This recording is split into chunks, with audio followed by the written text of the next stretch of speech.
My name is Michael. I'm 58 years old.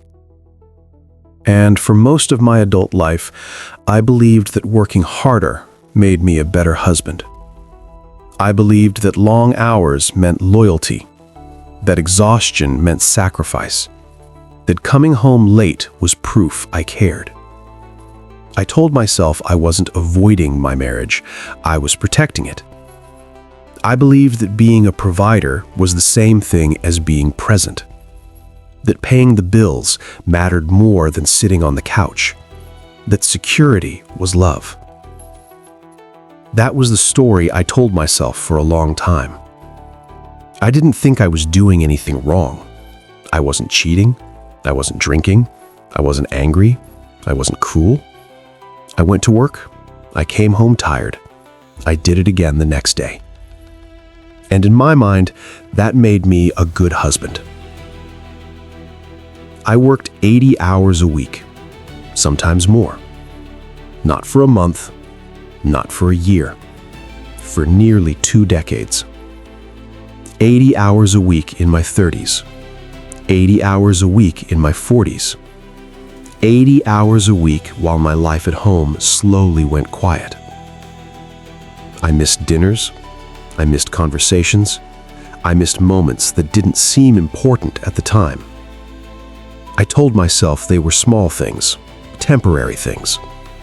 I told myself I'd make it up later, that once things slowed down, once the pressure eased, once I reached whatever number I was chasing, I'd be there.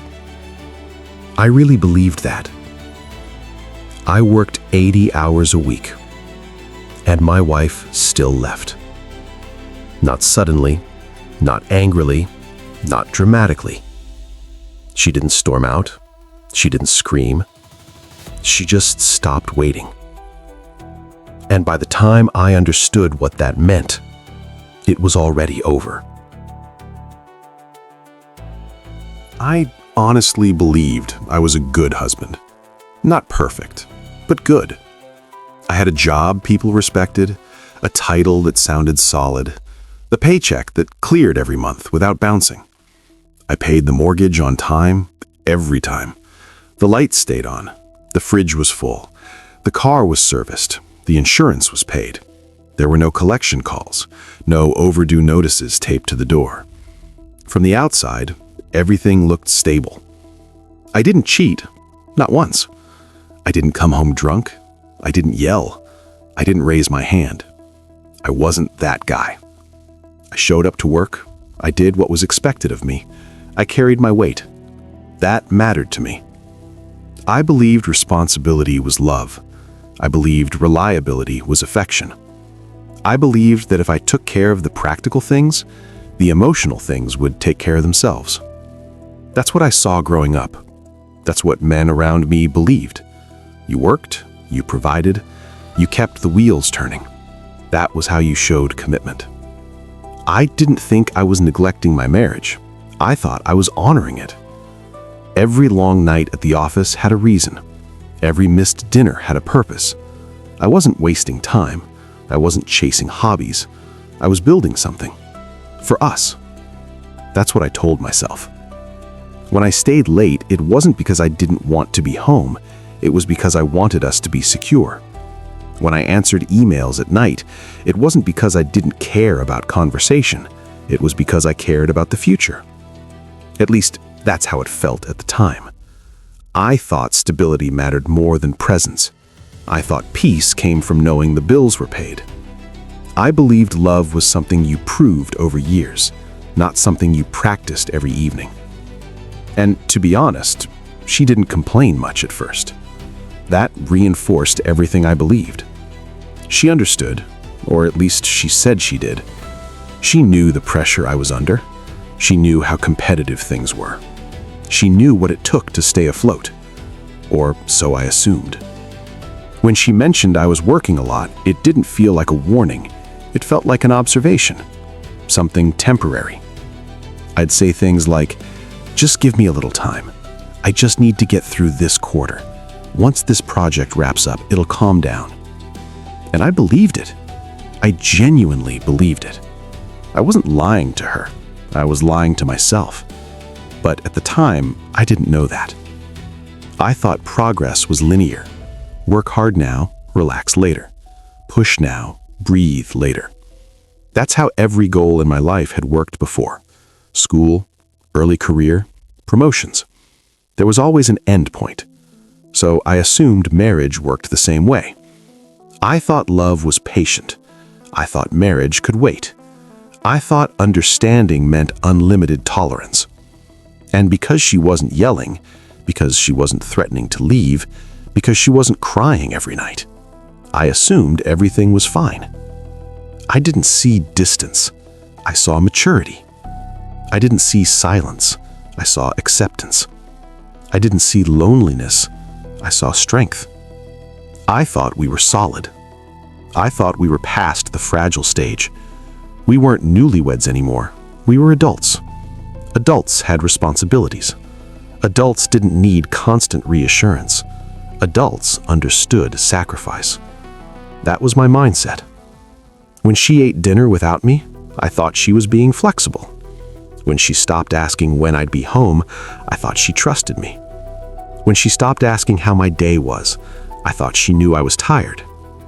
I thought all of that was a sign of stability.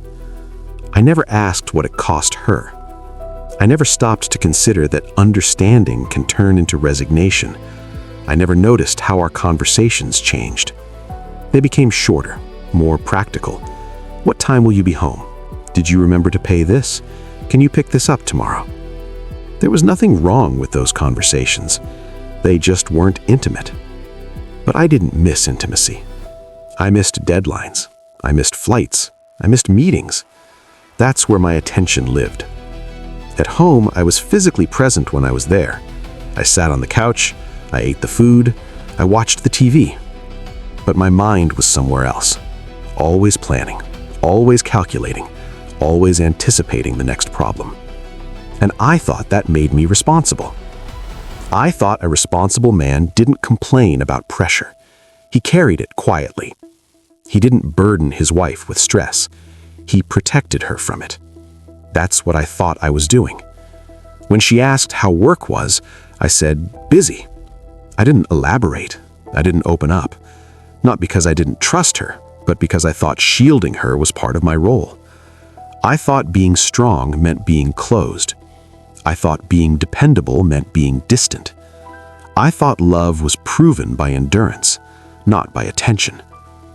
And every year that passed reinforced the habit. Working long hours stopped feeling like a choice. It felt like who I was. It felt expected. By my boss, by my colleagues, by myself. I wore it like a badge. 80 hours a week meant I was serious. It meant I was committed. It meant I wasn't replaceable. That mattered to me more than I realized. At home, I assumed my presence was understood, even when I wasn't there. I assumed she knew I loved her, even when I didn't say it. I assumed the foundation was strong enough to handle long stretches of absence. I didn't think I needed to check. I didn't think love required maintenance. I thought it was built once and then it lasted. Like a house. Strong foundation, solid walls. I didn't realize I was neglecting the roof. I didn't realize small leaks matter. I didn't realize silence can be louder than arguments. At the time, if someone had asked me how my marriage was, I would have said, it's good. Not great, not exciting, but good. Stable. And in my mind, that was success. Because stability felt like safety, and safety felt like love. I started coming home later without really noticing when it became normal. At first, it was once or twice a week. Then it was most nights. Then it was almost every night. I'd walk through the door and the house would already be quiet. The lights dimmer than they used to be. The TV on low volume, more for background noise than anything else. Dinner would be on the stove or in the oven, sometimes covered, sometimes cold. She'd say, I saved you a plate. I'd say, thank you. I meant it. I'd eat standing up at the counter or sitting at the table alone, scrolling through emails, answering messages, making notes for the next day. She'd ask something simple. How was your day? Did that meeting go okay? And I'd answer without looking up. Fine. Busy. Long. Uh-huh. Yeah, I know. I didn't mean to sound distant. I was just tired. I told myself that's what tired people sound like. Sometimes she'd sit across from me while I ate, not always talking, just being there. I didn't see that as an invitation. I saw it as company. I thought that was enough. My laptop was always open, even at the table. If it wasn't emails, it was spreadsheets. If it wasn't spreadsheets, it was planning. If it wasn't planning, it was worrying about what I hadn't finished yet. I told myself I was multitasking, being efficient. I didn't realize I was choosing where my attention went. Even when I was home, my mind was still at work. She'd talk about her day, her coworkers, something that happened at the store. I'd nod. I'd say, uh-huh. I'd smile at the right moments. I knew how to sound engaged without actually being engaged. That became a skill. We didn't fight. That's important. There was no shouting, no slammed doors, no accusations, just fatigue. Two tired people sharing space at the end of a long day. And I thought that was what adult marriage looked like. The nights blurred together. Come home, eat, work a little more, fall asleep. Repeat. Weekdays felt transactional. Weekends felt like recovery time. I needed Saturday to catch up on sleep, on errands, on work I didn't finish. She adjusted around that, or at least it looked like she did. If she wanted to talk, she waited until I looked less distracted. If she wanted to plan something, she chose moments when I didn't seem rushed. I didn't notice that pattern forming. I just thought she was being considerate. And then something changed. It was subtle. She stopped asking how late I'd be. At first, I appreciated that. It felt like less pressure. I didn't have to explain. I didn't have to justify. I could just work. I thought that meant we were in sync.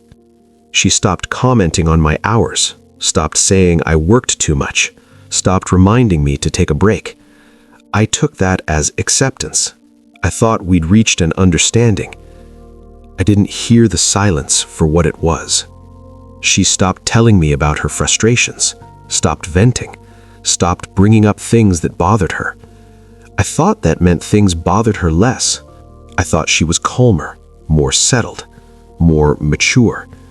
She stopped arguing, and I thought that meant peace. I thought we'd finally figured it out. No conflict, no tension, just two adults respecting each other's roles. I didn't realize arguments were the last sign she still cared enough to try. When someone argues, they still want to be heard. When they stop, it's usually because they don't expect you to listen anymore. But I didn't know that then. The house got quieter. Not just at night, all the time. Music wasn't playing as often. The TV was off more. She went to bed earlier, or sometimes later. We stopped going to bed at the same time. I told myself that was normal. Different schedules, different rhythms. That happens. I didn't question it. One night stands out, though I didn't know it would at the time. I came home later than I said I would. Later than I said I would. The house was dark, except for the kitchen light. She was sitting at the table. There was a plate in front of her, half eaten. She wasn't on her phone. She wasn't watching anything. She was just sitting there. I set my bag down. I opened my laptop out of habit. She looked up at me. I said, "Hey." She said, "Hey." That was it. No complaint, no comment, no question. She went back to her plate. I sat down across from her and started typing. The sound of the keys filled the room. We didn't talk, not because we were angry, not because there was a fight. There just wasn't anything to say. At least, that's what I told myself. I remember noticing the food on her plate was cold. I remember thinking she should have reheated it. I remember thinking that without any emotion attached to it, just an observation. She finished eating, stood up, and put her plate in the sink. She didn't ask if I wanted dinner. She didn't ask how long I'd be. She didn't say goodnight. She just walked away. I stayed at the table, answering emails. The laptop screen was bright against the quiet room. I don't know how long I sat there. I don't remember what I was working on. Whatever it was, it felt important at the time. Important enough to miss that moment. Important enough to not look up. Important enough to not follow her. There was no dramatic realization. No voice in my head saying I was losing her. No warning bells. Just another night. That's the part people don't talk about. Marriages don't always fall apart in explosions. Sometimes they erode, slowly, silently, while both people are still in the same room. I thought distance looked like anger or resentment. I didn't know it could look like calm. I didn't know it could look like someone quietly eating dinner alone while the person they married sits a few feet away, physically present, emotionally gone. And I didn't explain any of that to myself. I didn't analyze it. I just kept working. I kept telling myself this was just a phase. Not a problem. Not a warning. A phase. That word made everything feel manageable. Phases end. I told myself things would slow down soon, that work always does. After this promotion, after this project, after this year. There was always an after. I believed pressure came in waves. You endure it, and then it passes. That's how it had always worked before. So when things felt distant at home, I didn't panic. I postponed concern. I told myself, this isn't the real version of our life. The real version would start later. Once I had more control over my schedule, once I had more leverage, once I didn't feel so replaceable. I wasn't trying to avoid her. I wasn't choosing work over her in my mind. I was choosing what I thought would protect us. That's the part people don't understand. Most men who disappear into work don't do it out of selfishness. They do it because they believe pressure now means peace later. They believe endurance equals devotion. I believed if I could just push through a little longer, everything would rebalance. I believed marriage had a buffer. That love could absorb neglect for a while without permanent damage. I thought we were strong enough for that. I didn't see neglect as neglect. I saw it as delay, temporary absence. I thought time was flexible. I thought I could borrow it from our relationship and pay it back later with interest, more vacations, more attention, more presence. I thought I was being strategic. I didn't realize I was gambling. And the thing is, nothing dramatic was happening. No screaming, no threats, no ultimatums. That made it easier to ignore. If something is truly wrong, you expect noise, you expect friction. But this was quiet, too quiet. Without noticing what had happened, we stopped touching. Not intentionally. It just stopped. No hand on the arm in passing, no casual lean on the couch, no reaching for each other in bed. At first I assumed it was exhaustion. Then I assumed it was age. Then I stopped thinking about it at all.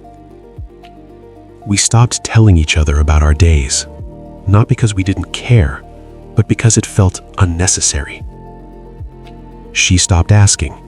I stopped offering. Our conversations became logistical. Who's picking this up? What time are you leaving tomorrow? Did you remember to pay this? We shared information, not experiences. We lived in the same house, but in parallel. 2 schedules, two routines. We crossed paths in hallways like coworkers between meetings. I noticed she started doing things without mentioning them to me. Meeting friends, signing up for activities, making plans. I told myself that was healthy. Independence. I didn't ask to join. I assumed if she wanted me there, she'd say something. That was another assumption I didn't question. I thought closeness would return on its own, that once the pressure eased, we'd just reconnect, like flipping a switch. I didn't realize how long it had been since we felt like a couple. I didn't realize the distance was no longer forming. It had already formed. There's a moment I think back to now. It was my birthday, or maybe our anniversary. I honestly can't remember which one it was. That should tell you something. I came home late again. There was a small box on the table, wrapped neatly. She smiled when I walked in. Not a big smile, just polite. I said thank you. I meant it. I opened the gift quickly. It was thoughtful, something I'd mentioned needing months earlier. I remember thinking how attentive she was. I gave her a hug. It felt brief, awkward, like we were careful not to linger. We sat down to eat. I don't remember what we talked about. I remember my phone buzzing. Work. Something urgent. Something that couldn't wait. I told her I just needed to take this. She nodded. No sigh, no eye roll, just a nod. I walked around the kitchen while I talked, lowered my voice, focused. When I came back, she had already cleared her plate. She was putting dishes in the sink. I said, sorry about that. She said, it's okay. And that was the end of the night. No argument, no disappointment expressed. Just a quiet ending to a day that was supposed to mean something. I went to bed later. She was already asleep. I lay there staring at the ceiling thinking about work. I didn't think about the gift. I didn't think about the day.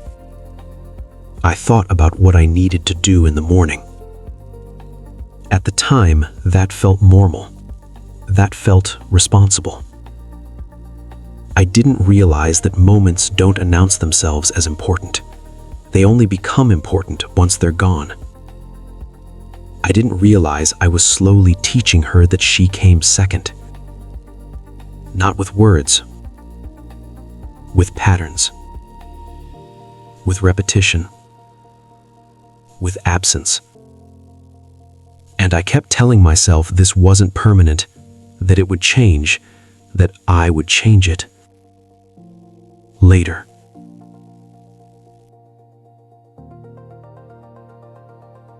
That morning didn't feel important. There was no tension in the air, no heaviness, no sense that anything was about to change. It felt like any other weekday. I woke up before my alarm, checked my phone, scrolled through emails while I was still in bed. She was already up, moving around the kitchen, coffee brewing. I remember thinking how normal everything felt. She said good morning. I said good morning. Her voice was calm, steady.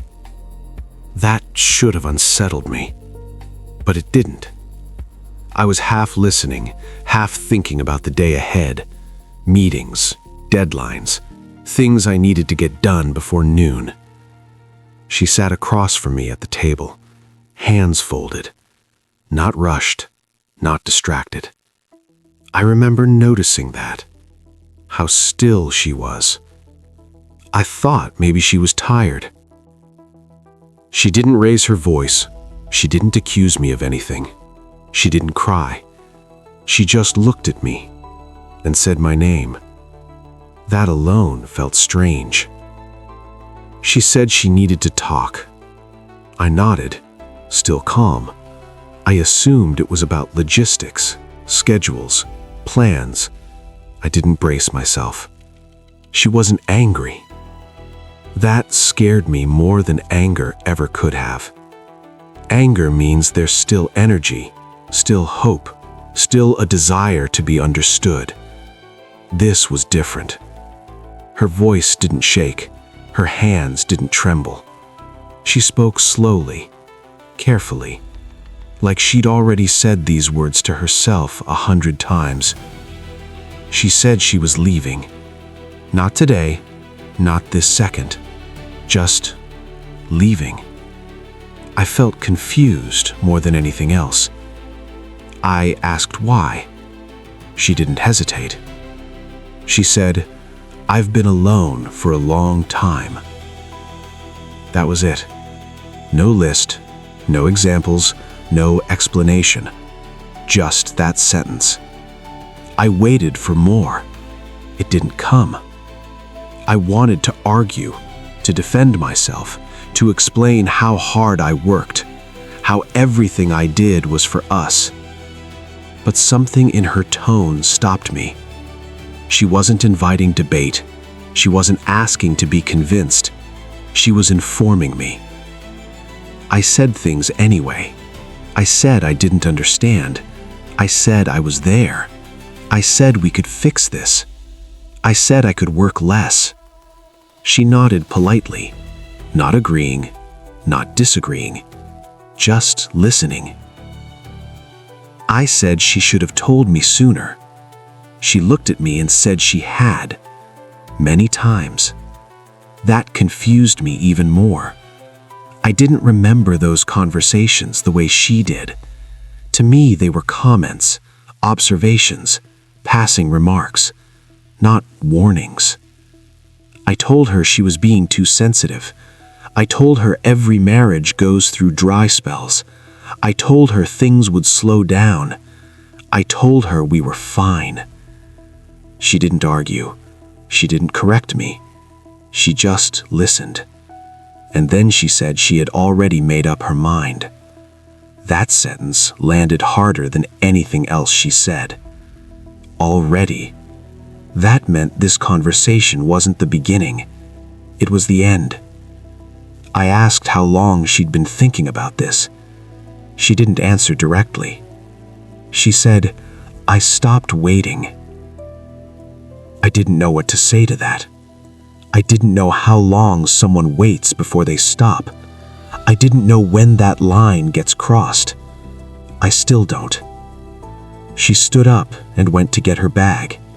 She'd packed it already. Not everything, just enough. I watched her move around the house, quietly, familiar, like she'd rehearsed this. I followed her from room to room, still trying to make sense of it. I asked if we could talk later, after work. She said there was nothing left to talk about.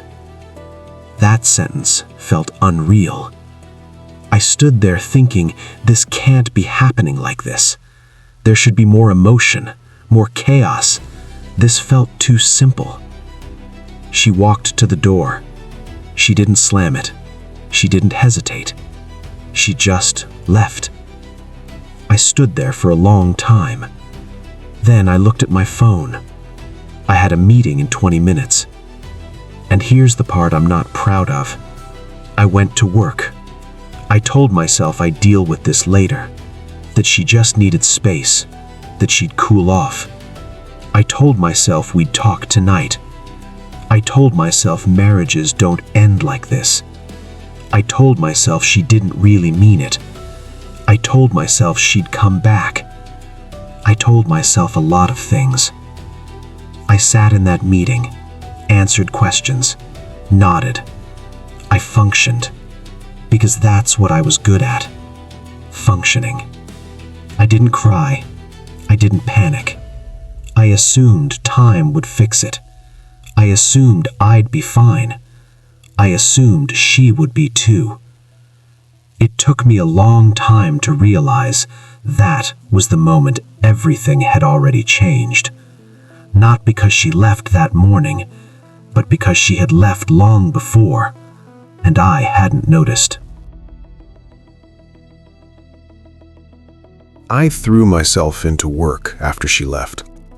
Not because I wanted to forget her, but because work was the only place where things still made sense. There were rules, deadlines, clear expectations. You put in effort, you got results. That logic had always worked for me, so I leaned into it. I stayed later, took on more responsibility, said yes to things I would have declined before. People noticed. My name came up in meetings, my calendar filled faster, my income went up. From the outside, it probably looked like I was thriving. I told myself this was healthy, productive. I told myself staying busy was better than sitting alone with thoughts I didn't want to finish. I told myself I was rebuilding.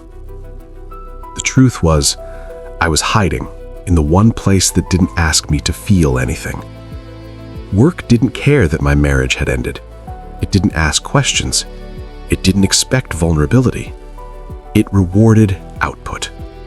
So I gave it everything I had left. And for a while, that worked. I didn't feel the loss right away.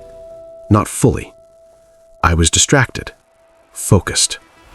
I convinced myself I was fine. Then the days started ending. I'd come home and the house would be silent. No lights on, no sounds from another room, no one asking how my day went. At first, it felt peaceful.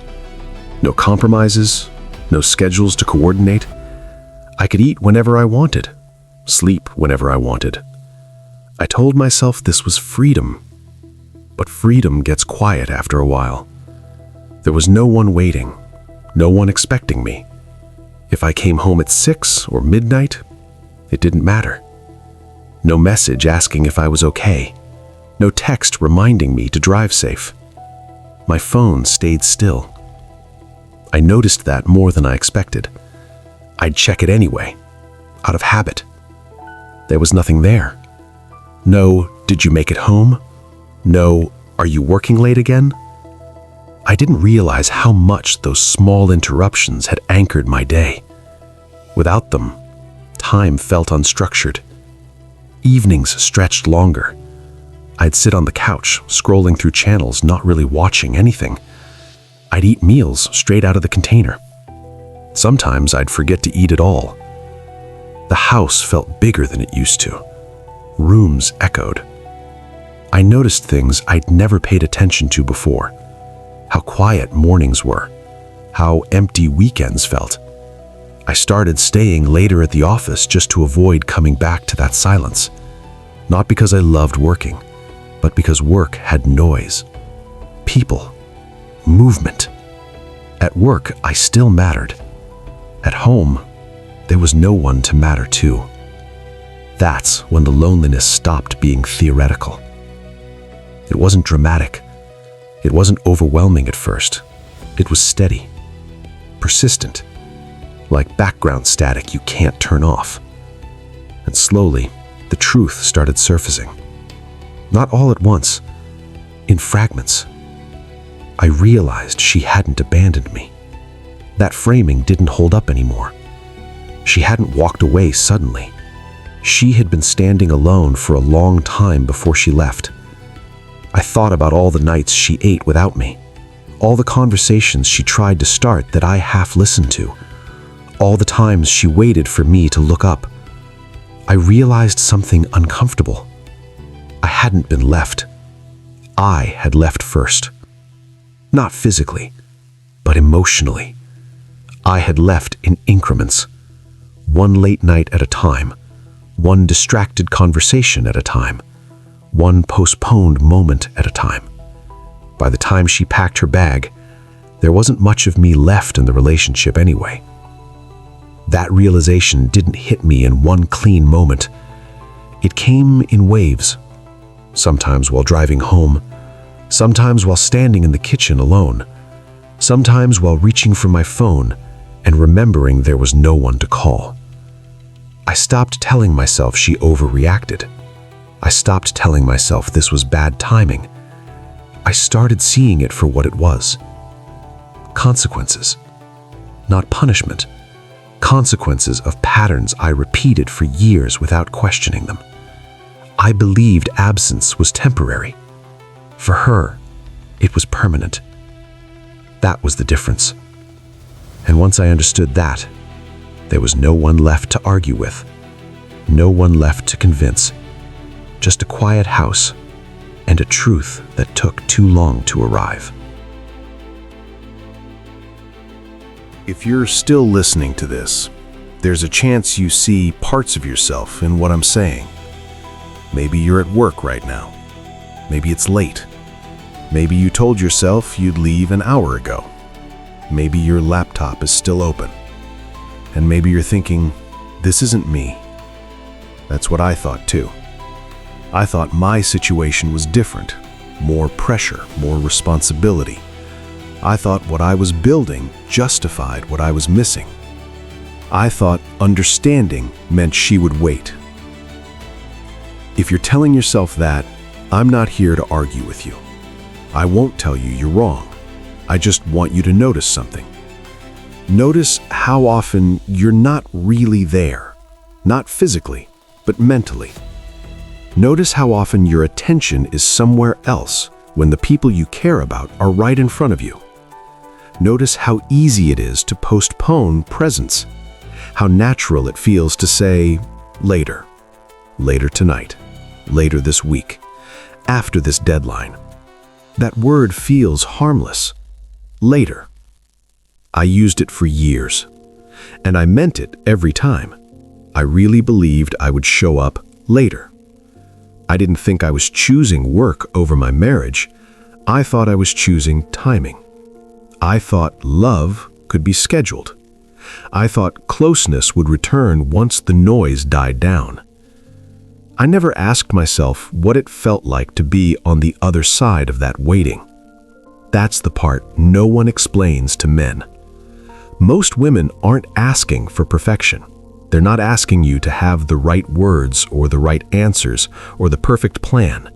They're not asking you to solve everything. They're asking you to be there, to listen without checking something else, to sit down without rushing, to look up. They want to feel like they exist in the same room as you. Presence sounds simple. It isn't. It requires attention, and attention is the one thing modern life constantly steals from you. When a woman complains, it doesn't mean she wants a fight. It means she still believes the connection can be repaired. Complaining is effort. It's reaching. It's saying, I still want you here. That's what I didn't understand. When she stopped complaining, I thought I'd won. I thought the problem was solved. I didn't realize the problem had been abandoned. Silence doesn't mean peace. Sometimes it means someone has already let go of the idea that you're going to change. No one told me that. No one told me that the most dangerous moment in a marriage isn't the argument, it's the quiet acceptance that follows it. That's when someone starts building a life that no longer includes you. Not out of spite, out of survival. If you're hearing this and feeling uncomfortable, that's not an accident. Discomfort is information. It's the part of you that recognizes a pattern. You don't need to panic. You don't need to quit your job. You don't need to make some dramatic promise. You just need to notice where your attention goes and who keeps losing it. I thought being dependable was enough. I thought showing up financially meant I was showing up everywhere else. I was wrong. Dependability without presence feels like distance, and distance over time changes how people feel about you in ways that are very hard to reverse. By the time someone stops asking, stops complaining, stops reaching, they're not being patient anymore. They're preparing themselves to live without you.